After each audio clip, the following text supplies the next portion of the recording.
Hey, everybody. Welcome to a live late show following the vice presidential debate. Let's say hello to John Baptiste. Hello, John. Yes, you fly, don't bother me. I was wondering. I knew you'd have something. I knew something. Oh, my goodness. We That sung that way back in New Orleans when I was a kid. It is a nursery rhyme, but with the New Orleans and the Mardi Gras Indian beat. You fly, don't bother me. You fly, don't bother me. Yeah. I hear Yeah, you. we sang that when I was a kid. Now, obviously, we have Hail to the Chief for presidents. Yes. You know, there's a lot of presidential kind of sounding music. Is there any vice presidential sounding music? Oh, well, you know, I'm working on that. In fact, I have a nice little piece that I'm crafting. I want to show it to the people. When can we do that? I don't know. We got to work it out. I've heard it, and I love it. It's kicking, man. It's intense. Woo! It's for those of you who haven't been paying attention to this ongoing saga on the show, it is a song for Kamala Harris, and I look forward to it, my friend. Can you play us out into Pete Buttigieg? I got to go talk to the mayor right now. Oh, yes, indeed. Mayor Pete in the house.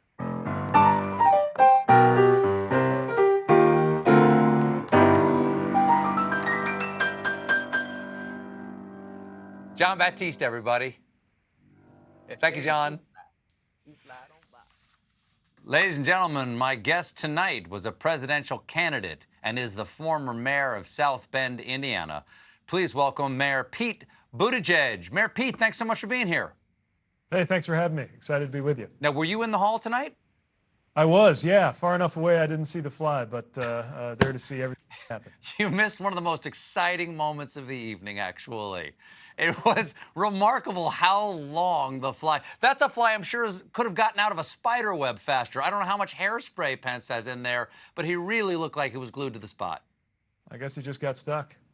Now, what was it like in the room? What was the vibe? Did you have to wear a hazmat suit? Did you feel nervous at all?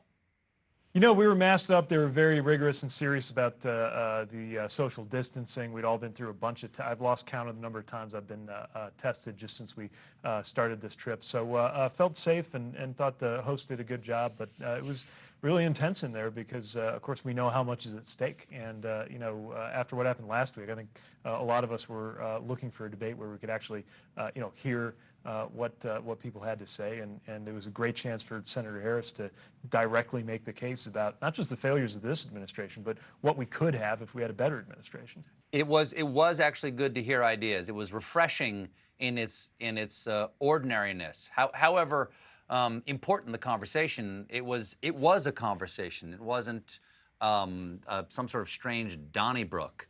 It was reported that you played Pence for Senator Harris's prep. Is this true, Mr. Mayor? Yes, yeah, it is. You know, getting into the mind of Mike Pence was not something I would have guessed would have been part of my contribution to the campaign when I said I would do anything I could to help Joe Biden and Kamala Harris get elected. But, you know, I've obviously spent a lot of time dealing with him, know him well, and glad I was able to help him that way. Well, because you were mayor of South Bend when he was governor. Right. When you actually got into his mind, after it was over, after like an hour of debate prep, was it hard to get out of lack of character? Yeah, in fact, it's been happening to me quite a bit. Sometimes I'll just be doing like a regular news hit or something after a day of prep, and I'll just get into that. You know, I truly do believe that the broad-shouldered leadership of this president, I mean, that sort of thing. Don't stop. I'm sure SNL is looking for somebody. Might give him a call. Who played the fly in the mock debates? I gotta say, the fly was the only thing that we didn't think about or contemplate. That and just how often Pence would interrupt the moderator. That was the other thing that took me by surprise. But just about everything else, you know, one thing about him is he's pretty predictable. You could tell that just alternate reality force field that he's built up around himself. And we just wanted to make sure that she was prepared for all of the attacks as well as all of the weird versions of reality he was going to try to tell about this president. What's he like when the cameras are off? Like when you would have to negotiate with him or deal with him as the mayor. What was he like just one-on-one? I mean, not that different, you know, polite and speaks slowly and calmly. and gently. But as we've seen in, and saw in the 2016 debate too, the scary thing is he's pretty comfortable telling a total lie in just a very calm, reassuring voice that would make you think that what he was saying was God's honest truth. Again, that is spooky. I'm feeling it. I'm feeling it. Your hair actually gets whiter, and you. These last couple of weeks, I wonder if it has something to do with the prep. Now, there are a lot of answers tonight that were sort of disconcerting from Vice President Pence, but as disconcerting was some of the things he didn't answer, like why there was such a massive failure of his coronavirus task force and the White House in general responding to this crisis, whether there would be a peaceful transfer of power should they lose, what's going to happen to pre-existing condition coverage. What answers do you think the American people need at this point?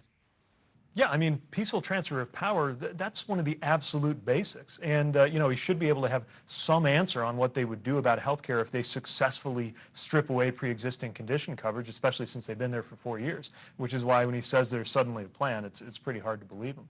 Look, the bottom line is this president put him in charge of leading the coronavirus task force, and between them, they've led the worst response to this pandemic of any country in the developed world. And I think that was the reality behind all of the arguments that were being exchanged tonight. It's just that, what she had to say was more in tune with what we're actually experiencing around us, where, not to downplay the swine flu, but obviously this is not the swine flu, and obviously the economy is not just fine, and obviously this country hasn't done a good job, this administration hasn't done a good job for sure of dealing with the coronavirus, and we deserve better. And I think that just basic reality was behind everything as we're thinking about how to take a divided, hurting nation and get it into better shape. I think it's one of the reasons, as she was able to point out, not only are Democrats united, even in our famously big tent behind Joe Biden and Kamala Harris, but a lot of independents and a remarkable number of Republicans, because this transcends ideology that we've got to have different and better leadership. One of the reasons why the swine flu comparison doesn't hold up, as Susan Page pointed out, and as did Senator Harris, is that on January 28th, the administration knew that it was different. They knew that this was easily communicable and also could be communicated before there were any symptoms, and that it was deadly, far more deadly than a normal flu, or certainly than the swine flu. Which leads me to the president's diagnosis. There's so many things we still don't know about the president's diagnosis, which, again, the vice president wasn't willing to both cop to or explain. What have you made of the president's behavior ever since he was taken to Walter Reed? Well, it's really disturbing. I mean, for one thing, let's remember that to the best of our knowledge, even as we speak, he is on psychoactive steroid medication, and he's making policy decisions. And he didn't bring enough for everybody. I mean, we don't know when he got this. We don't know when he last tested. We don't know who he might have infected. We don't even know how he's doing. And it's, I've been thinking a lot about the issue of trust. And when you see the position that his doctors are in, a doctor who represents three of what ought to be the most trusted institutions in the world, right? The White House, the U.S. military, and doctors and medicine, because he's a military doctor working at the White House. And we're not even sure whether we can believe some basic stuff coming out of there. It shows you how this president has diminished the entire office and our institutions, in addition to embarrassing himself and, most importantly, harming this country by failing to get on top of this. Now, during the debate, the president, I believe, tweeted out that all U.S. combat troops in Afghanistan would be home by Christmas. And I think I've got that. Check me on that one. I think that's what he did.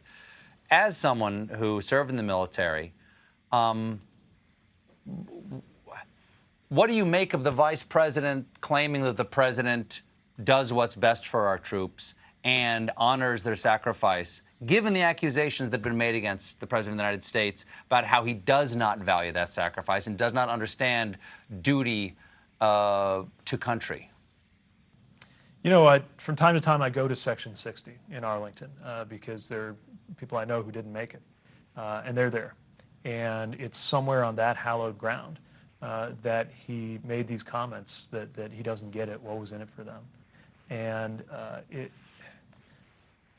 when you sign up politics aside, you have to believe that your commander-in-chief and your chain of command want what's best for you. But he really doesn't care. And it's easy to believe that he doesn't care because we've seen it, not only in these recent reports, but at every turn. I mean, going back all the way to when he decided as a wealthy, privileged, connected kid that he'd let some sucker go in his place, as he saw it, to Vietnam, faking a disability.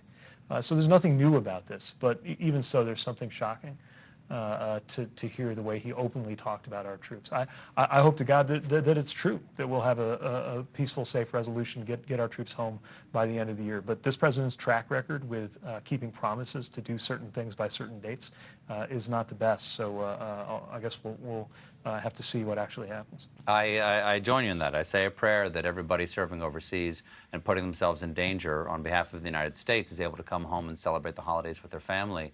I wish that news was coming from a president who had stood up to Vladimir Putin and confronted him about bounties being put on the heads of those same soldiers. It's unconscionable. I'm glad that he was called to account, or at least the VP was this evening, although there wasn't much of an answer on that. We have to take a little bit of a break, Mr. Mayor, but stick around, everybody. We'll be right back with more Mayor Pete Buttigieg.